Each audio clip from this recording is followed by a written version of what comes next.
If your business isn't thriving, a lot of times it's just because you have terrible systems in play or no systems at all. What is a system in terms of a small business? It is a way in which to decrease pain points. The stress of not having systems means more pain. When we have systems, we decrease the pain. You can touch on those systems every single day and you can make them better and better and better and better. Businesses evolve, you evolve, systems evolve. All right, guys, welcome back to the podcast. Today's going to be a little bit different. I got this goofy setup going on. I've got my mic over here. I couldn't find my clip-on mics. We're going to roll with it. And then I got my infamous whiteboard behind me. And I love the whiteboard because it's going to give a little more interaction and you can watch me misspell things all day long and you can criticize me to the ends of time. But today's topic of discussion is around systems.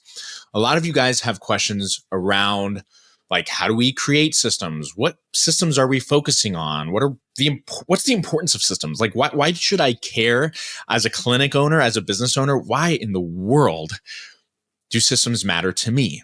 Okay. And so I was thinking through this and I kind of came up with a few points of discussion. I mean, I could probably speak on this for like 2 hours, but let's get down a little bit nitty gritty here. So the first thing that I think is so important about systems is that if I had to define like, what is a system in terms of a small business? It is a way in which to decrease pain points. Okay. So number one, let's decrease our pain. What is the pain of being a small business owner, of being an entrepreneur? Having 1,000 things to do all the time, right? Everything's on fire. And what do we put out first? And do we have enough water to even do that, right? The stress of not having systems means more pain. When we have systems, we decrease the pain. When you first start out as an entrepreneur, as a small business owner, someone asked this to a host of entrepreneurs on a podcast, and I thought it was so brilliant. They said, why can anybody become an entrepreneur? And the answer is, yeah, anybody can, but what's your pain tolerance, right? Because especially in the beginning, there is a lot of pain. Why? Because you don't have systems. How could you have systems? It's a brand new business, right? You're trying to kind of go with the flow. But as you start to understand the intricacies and the ins and outs of your business and of your industry, you'll understand what are the things that we're doing all the time, right? So systems help decrease something else. They help decrease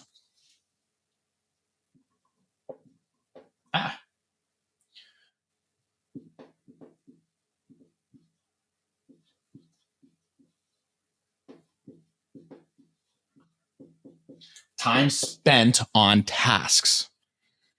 If you are constantly spending time on tasks, repetitive tasks, you are wasting your money, right? If you're the small business owner, if you're the key person of influence in your business, right? You're the provider. You're a provider in the clinic. What is the provider's main job? The provider's main job is to bring in revenue. You're also the business owner. What's the business owner's main job? Bring in revenue, create profit, right? You're playing both of those roles. By the way, that's not for the faint of heart. So you're going to have a lot of pain when you first start out because you don't know anything. And you're also going to do a lot of repetitive tasks. You're going to spend a lot of time there. Systems help decrease the pain by helping us decrease on the time spent on repetitive tasks. That is one of the main, when we're first starting out in business, that is one of the main things that we need to be considering. How much time am I spending on these repetitive tasks? Once you identify that, what happens next? Well, you create more time freedom. Time freedom. That's the best part of being a business owner, right? Is that we're still going to be busy. You can't just get rid of busyness, but we can heavily influence how we are spending our time because we can identify What are the repeatable, repetitive tasks that are mundane? And how can I create time freedom around that? And the only way we can do that is to create systems around the whole dang thing, right? So what does that mean? That means you're going to have fewer fires to fight. It means you're going to have better patient outcomes. If you're a clinic owner, why would you have better patient outcomes? Because you're not spending all the time doing all these mundane, repetitive tasks, which don't provide you really with any income. They help keep the business afloat, sure, but it's not a revenue generating thing at the end of the day. It's a waste of your time. We can scale, right? The whole point of having a business is to scale. And I'm not saying you can scale to like 12 clinics and hire 30 employees. Like, you don't have to do that. Scaling could just be, I have the capacity, me as a single solopreneur, to take on more than 100 patients without blowing my brains out, right? Those are all really important things. So again, that all goes in with time freedom. And it also means that if we create systems around this, we can probably start hiring people. I now have tasks that are repetitive in nature. They're important to the sustenance and the sustainability of the business, but they're not necessarily revenue generating directly. Indirectly, they help me, the business owner, the provider, the producer of the business, to create cash flow, getting money in the door.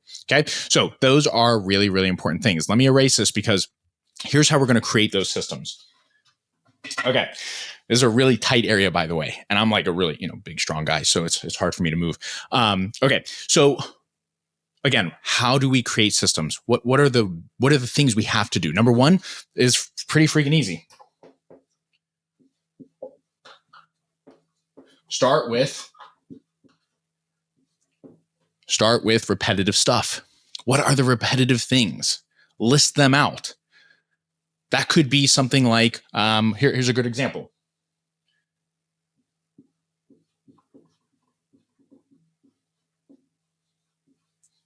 Ordering labs. My gosh, every single patient I see, I'm an HRT clinic owner, I got to order labs for them.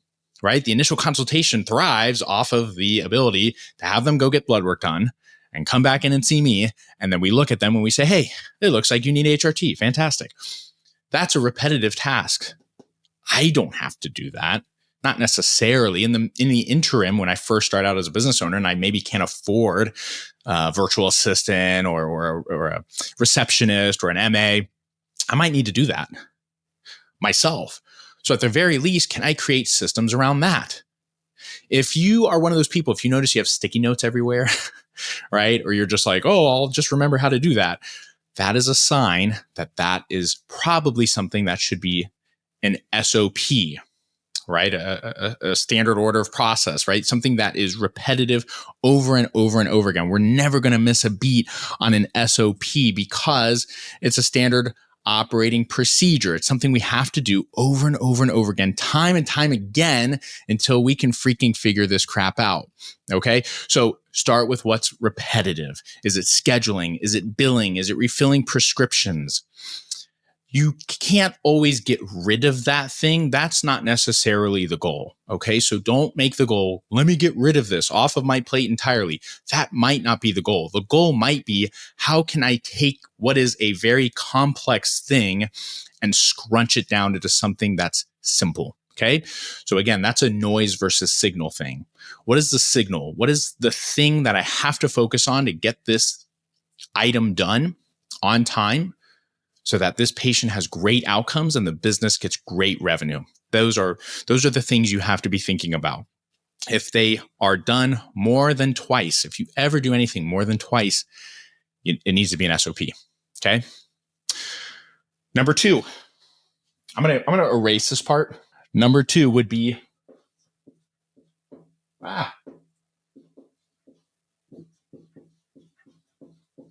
document the process.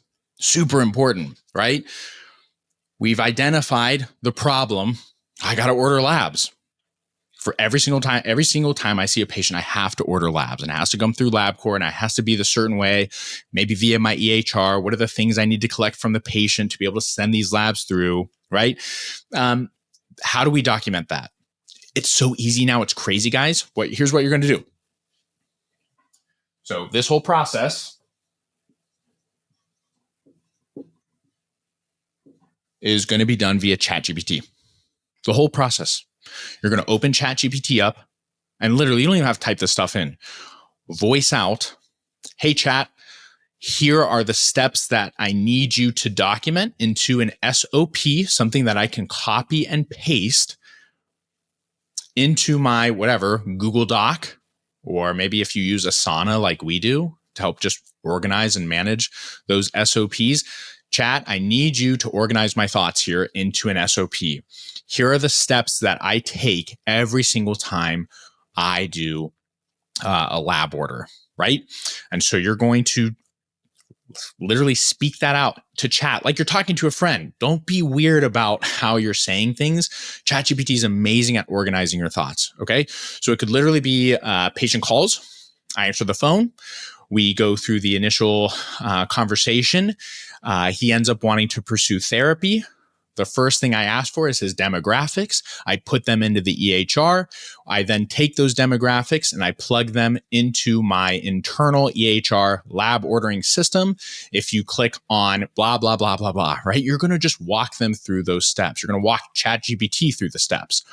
And ChatGPT is going to spit out the most beautiful looking SOP you've ever freaking seen in bullet points, very highly legible. Okay, so when you make an SOP, remember, bullet points, one sentence or less, very, very, very, very minimalistic. Because again, we're going for simple. We don't want paragraphs, because if you hire someone, you want them to be able to pick that up lickety split. Another great way to do this is create Loom videos, right? So Loom, which is like a recording software that you can purchase. And I think there's even like a free version, or you can just literally screen record what you're doing, screen record it for your employee. You can do both, right? Read it out to ChatGPT and then screen record it. So they can literally now have a visual audio video SOP and or a written SOP. I recommend both. Having a written SOP is massively important if you ever go to sell your clinic in the future, which you should at some point, right? That's the whole purpose of owning a business. Someday, at some point, you got to hand over the reins, and that's a good thing, okay? But you got to have systems in place. You got to have SOPs, and they need to be documented. And that's just the proper way to do that, okay? So don't overthink this part. Don't make this complicated, please. You're already busy enough. But believe me, these are the most important things that you should be doing right now, not 5 years from now, so that you can grow and scale and sustain your clinic. Okay. Here's the next thing you got to do.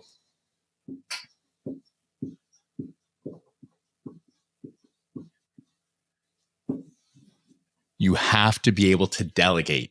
Okay. You got to be able to delegate this task at some point. Maybe you're delegating it to yourself, again, as a solopreneur, but are there any things out there that could take over some of this stuff? Are there AI bots, right? Let's say you're like sick and tired of having to answer everybody's freaking questions all the time. Maybe create an AI sales agent bot for your website. Super easy. They're kind of pennies on the dollar, really. You might spend, I don't know, let's just say $1,500 for an AI bot that's going to be able to answer all of your clients' questions before they even book. And it will also help them book, right? It'll help walk them through the entire patient journey, that initial journey from clicking onto your website, learning a little bit about you, asking some really burning questions and important questions. They don't feel embarrassed, right? Because they're not maybe talking to another human being. Maybe they got some medical things that they really want to, keep quiet for now. And so bots are an excellent way to do that. And again, that's delegating away a huge portion of your time. When you get an MA, a receptionist, a virtual assistant, you have to be able to delegate stuff. But here's the problem. A lot of providers just go off of, hey, receptionist extraordinaire, memorize all the things that I just memorized. If they're amazing, they will memorize it. If they're not amazing, they won't. And they'll just make mistake after mistake after mistake. And this is where you'll hear people say, oh, I hate having employees. It sucks. They take up so much of my time and I have to put out fires all the time. That's not their fault. 90% of the time, that's your fault because you don't have any freaking systems in place. right? You're expecting them to memorize all these things that are inside your head, which you barely, let's be real, have memorized. And now you're dumping it on them. And now they're just freaking confused and they're going to make mistake after mistake. And it's not their fault. Always assume. This is just a principle of life for you as a business owner. Always assume anything going wrong is your fault. Okay. It is, like it's never the customer's fault. It's your fault. That's the truth. Always assume whatever is going wrong in your business, it's your fault first. And then you're going to kind of work from there. First principles. So, anyways, be able to delegate stuff. The only way you can delegate stuff is if you spend time documenting the process and creating SOPs. So if your MA says, hey, Nico, how do we do this when a patient says they want to cancel? Oh, just go to the SOP where it says whatever, patient cancellation policy. And boom, boom, boom, boom, boom. Here's a video, and here's the steps and procedures needed to help offboard that client. How easy is that? Makes life so much easier, guys. That is the point of delegation. So don't be afraid to do it, and be sure to utilize technology where you can. Again, don't overcomplicate it. Don't buy things that are way unnecessary, but consider things that would really, truly change your practice. Okay. All right. A couple more things here, guys. So let's say we've started creating systems. We've started documenting them. We started delegating them. Now we need to be able to do something else.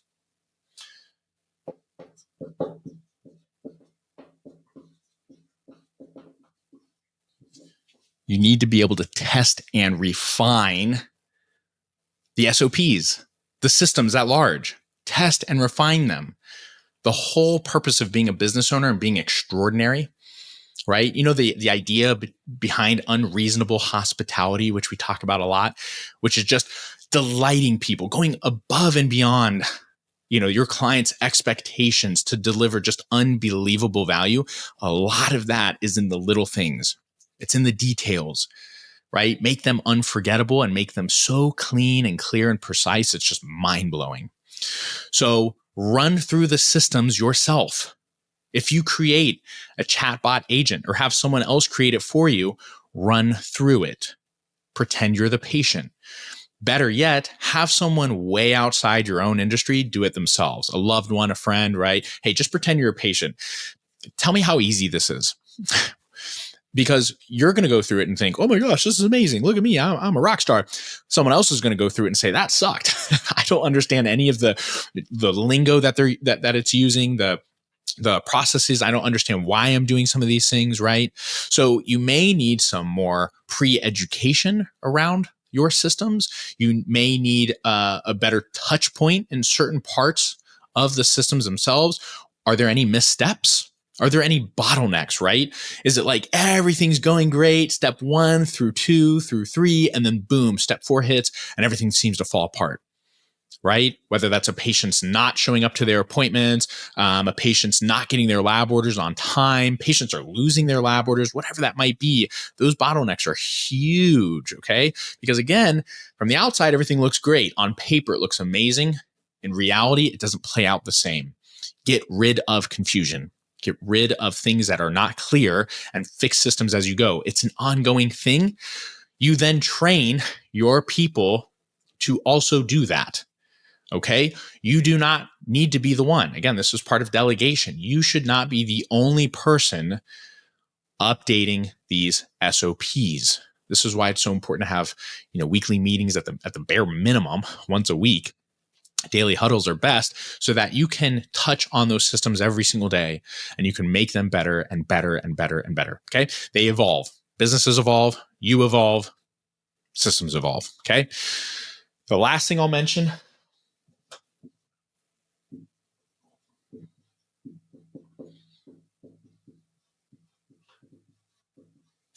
Make it accessible. Please make it accessible for your employees. Make it accessible for you. Organize it. Okay. Don't just dump all these SOPs into one giant SOP folder. Okay. If you're using a Google Doc or if you're using Notion or if you're using any one of those systems I talked about, Asana, make sure that they're organized. Okay. So you can have a big folder named SOPs. And then maybe a subfolder under that is HRT SOPs. And then a subfolder under that might be cancellation policy. And then under that, it might be, initial intake, consultation walkthrough or whatever, right? We just have a bunch of subfolders. So again, you're making it really, really intuitive and simple for your people or you to find these things. There ain't nothing good about having all these beautiful systems and it's impossible to find. If you're having to freaking word search it and stuff, it is such a nightmare, okay? Have ChatGPT help you with this stuff, please. If you're like me and you're not very organized, have ChatGPT help. Say, hey, upload all of your, if you have Google Docs, upload all of them into ChatGPT. Can you help me organize these? Can you help me create folders that are specific to each and every one of these things that make sense? It'll do it all for you. And nine out of 10 times, it's going to knock it out of the park. Then go in there and just clean up the things that it kind of missed, and bada bing, bada boom, you're good to go. Okay. So again, when you're creating systems, understand that even if it's something that you don't love, I don't love this stuff, guys. I'm being dead serious. I'm a big picture guy. Most of us are as small business owners, especially if you're more entrepreneurial. You got big visions and goals and dreams, and this kinds of stuff bogs you down. But it is the small business owners, the entrepreneurs who can do these what feel like mundane, boring tasks, get them over with, do it now, not later. Those are the people who succeed. If your business isn't thriving, outside of things like marketing and sales and all that stuff, a lot of times it's just because you have terrible systems in play or no systems at all.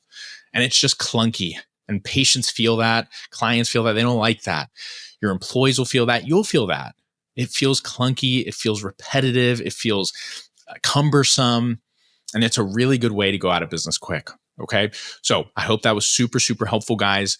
Again, my biggest takeaway for you from all of this is create the systems, create them now, not later. Make it accessible. Do a great job at this, and you can't help but win. Hope this was helpful, guys. Take care.